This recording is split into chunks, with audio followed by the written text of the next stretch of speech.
Did the traditional fishing techniques really die in 2024? They want you to believe that, but we're about to dive deep in how pinging the minnow is not always the answer. All you hear about is pinging the minnow, the minnow, the minnow. I got to use my live scope to win tournaments. Guys, we're about to talk about professional tournaments that still won with traditional fishing methods in this previous year. And part of that is this right here is a powerful tool. I get it. I love it. I enjoy it. I've seen how powerful it is. But there is still a time and place where traditional methods will outfish the minnow. We're about to dive deep into it. We're going to go into professional Bassmaster Elite Series events, MLFBPT events that this last year was won with traditional fishing methods. My name's Jimmy Eastring. I go by Coach E. Welcome to the Fishing Coach YouTube channel. Go ahead, hit me subscribe, like the video, share it, guys. Help me grow the channel. I've enjoyed everybody that's part of it in 2024, and now we're about to get into something I'm really, really excited talking about. If you can't tell, I love bass fishing. I enjoy it, and I do a lot of on-the-water lessons with the minnow. I teach people how to use this. I go and show. I just caught in 3 hours out here in 28 to 32 degree weather, over 30 fish with this thing. But for tournament fishing and how you might want to fish, this is still powerful, a square bill. We're going to talk about a square bill and other baits that won major tournaments. Now, these are all with Bassmaster or MLF. I didn't even get into the NPFL. When I was doing this, I totally forgot about the NPFL because I think there's a couple of there too. But let's get into it. The first one, Bassmaster Elite Series event at the Harris Chain this last year. John Garrett won with a 5XD. Holy smokes, a Strike King 5XD. A crankbait. A crankbait still catches fish? Yes, it does, guys. And when I do this, guys, I'm going to share my experience too. This last year, the crankbait was hot for me in a 2 to 3 week period on some of my offshore guide trips on the water lessons. And earlier this year, John Garrett did win with a crankbait. He also caught him with a hair jig in that tournament as well. He found a little shell bar on one of the small lakes there. The Harris Chain's a bunch of small lakes. Forgot exactly what lake it was, Dora, whatever. I'm down here in Arkansas, guys, so I kind of forget those lakes. But he did win with a crankbait. And I look, to me, 2023, the deep diving crankbait was a player throughout the whole year. This year, it just had a 2 to 3 week window. And if, guys, you hear people say crankbait sales are down, oh, square bill sales are down, 5XD sales are down. Yeah, they're using forward-facing sonar to look at the cover on the structure, and now we're not losing as many, okay? So that's just us getting better as fishermen or using the live scope. And, you know, here we go. The bladed jig. Does the bladed jig still... Can it still have be a player? It is here in Central Arkansas, but guys, it actually was on the Bassmaster Elite Series. Cliff Prince won the Elite Series at Wheeler Lake, which was a tough event and going to be talked about a tough event. I even went back recently and watched Lee Livesey's video series he does on his channel. And at Wheeler Lake, I mean, he caught like 2 or 3 fish in like 2 days of practice at times. And this event was won on a bladed jig, and me going back and watching the footage and even looking, dude wasn't even using his forward-facing sonar. It was a pretty cool event. And for me this last year, caught fish on a bladed jig not as much as the previous years, and that's more to the lakes I'm on. And a lot of people, for me, went the forward-facing offshore lessons, and I just don't throw it as much offshore. Previous years, though, like where I was fishing shallower, muddier lakes, loading reservoirs, man, they eat it. And they eat it on our lakes, too. They eat on this lake right here behind me, if you recognize this is Lake DeGray. But it's always a timely deal. And so the bladed jig still catches fish, guys. It still catches fish. What's the third one we're going to talk about? A lipless crankbait. This one touches my heart. So, guys, does a lipless crankbait still catch fish?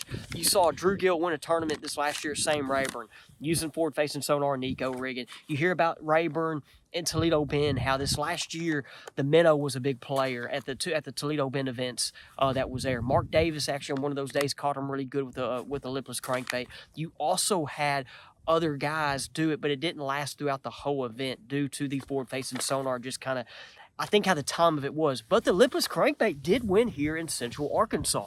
The lipless crankbait, Jeremiah Kendi won the Bassmaster Open event with it and outdid the minnow shakers. He outdid them. And part of that was he fished the moment. There was a north wind that came in that day. A big old front came through, and he put them on his deck, and he went and rode.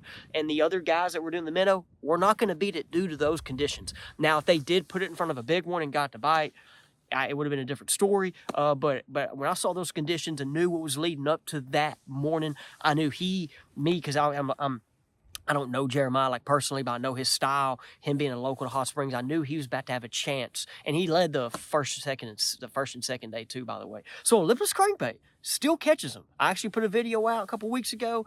It still catches them, and it can still win tournaments. Okay, guys? The next one, a frog. Who doesn't like catching fish on a frog? Okay, everybody talks about a frog. Oh, I wanna go catch them on a frog. Blah blah. Guys, a frog won 2 major events this last year. It won the MLF heavy hitters at, what was it, the Kiss Me Chain? That was Jordan Lee, and then Cody Stahl actually on the Bassmaster Open won it at the Mississippi River. He had a variety of lures, a bladed jig, but a frog was a big one as well. So a frog, in the right time, can still win tournaments and still catch fish, by the way, okay? So the frog, for me, I had a couple good fishing trips with it, fishing around docks on like Highland Reservoir Lake we have with docks. Trying to think, I didn't really fish many areas where like I throw for actually a Lowland Reservoir, Brewer Lake, a Lowland Reservoir. Caught fish there on a frog. It was fun. Me and Johnny Schultz went out there, tried to find some minnow fish, couldn't, and offshore fish. Next thing you know, we're up there in the bushes throwing a frog. Well, the lake rose and those fish went in the bushes. So a frog still catches them. Frog, so that's 4. We got one more lure we're going to talk about, okay? And that is the square bill. Can a square bill still win? Well, ask Skeet Reese if a square bill can still win. Skeet Reese won this last year MLF BPT event on the James River. Okay, he had a variety of lures. He actually was flipping a Texas rig, and then I think that square bill came on for him throughout the event. You know, guys, a lot of these tournaments are not just a day. They're 3 to 5 day events, and you have to adapt throughout the days. And those MLF events, I think, are some of the hardest to win, not just because it's every fish format, but you fish a day, you're off a day, fish another day, your weight's reset. I guess, you know, MLF is very complicated in their rules because it changes every year. This year, you can only use forward facing for a period. But Skeet Reese won throughout the event. Think about the second round. He kind of figured out that square bill was a deal. And man, it was a fun bite to watch on the live coverage. I was happy to see Skeet Reese win. When I was a younger kid, in my 14, 15, 16, 17-year-old range, Skeet Reese and KVD were going back and forth, and man, it was a blast. I was a fan of Skeet. He was different with the colors, with the hair. He kind of had a personality, and he was a competitor. And so I was really happy to see Skeet Reese win this last year on that event. So guys, this video was just to let you know traditional techniques hadn't died. They still catch fish. A football jig still catches fish. That's why I should have went in the NPFL just to see. You know, one of the younger guys, the rookies who's a scoper, uses the jig and still catches them. So guys, this video is just to let you know that you don't have to fall into the trap of shaking the minnow. You don't have to fall into the trap of that's the only thing that wins tournaments, okay? Because it doesn't just win tournaments. You're hearing on some of these major lakes how there's been big bags caught, and there's been this, and that's part of to this, but there's going to be a time where these are still going to make a play.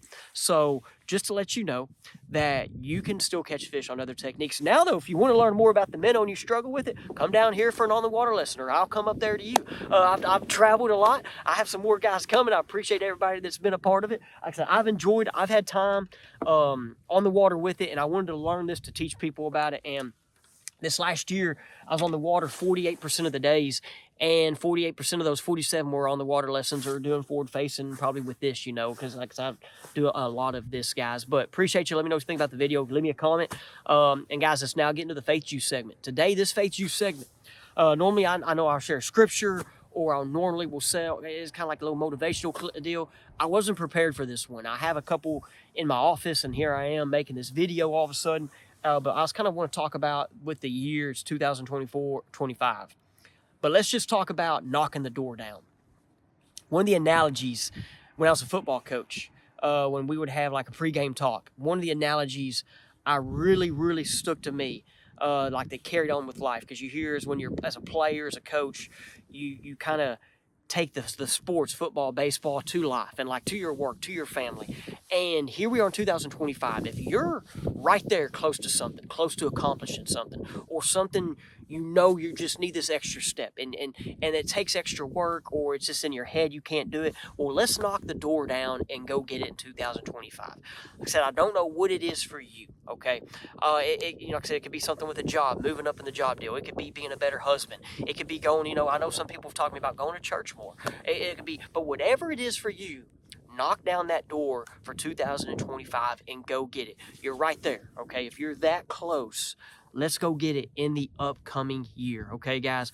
Appreciate you. Knock that door down. Let's go out there, catch some fish, and guys, we'll see you on the next one. Hey, real quick, next week's videos, got some good footage coming up. We got a cool jerkbait footage with a special guest coming on. See you guys.